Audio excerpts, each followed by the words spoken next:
అదృష్టరత్నం పెట్టుకునేటప్పుడు మీరు ఏదైతే కోరుకుంటారో దాన్ని చింతామణి అంటారు. అదృష్టరత్నం యొక్క పవర్ ఏంటంటే మీ మనసులో ఏదైతే చింతిస్తారో, ఏదైతే కోరుకుంటారో, ఏదైతే కావాలంటారో అదే జరుగుతూ ఉంటుంది. చెడు అనేది దాంట్లో వచ్చే అవకాశమే లేదు ఎక్కడ కూడా.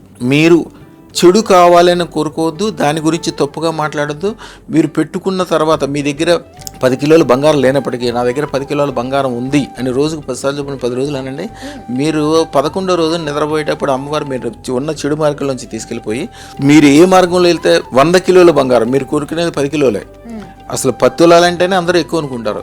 అదృష్టరత్నం పెట్టుకున్నప్పుడు మేము ఎప్పుడు పెద్ద కోరికలు కోరుకోమని చెప్తాం. 10 రోజులు ఆలస్యమైనా పర్వాలేదు, చిన్న కోరికలు కాదు పెద్ద కోరికలు చెప్తాం. ఎందుకంటే అమ్మవారు చాలా పెద్దది.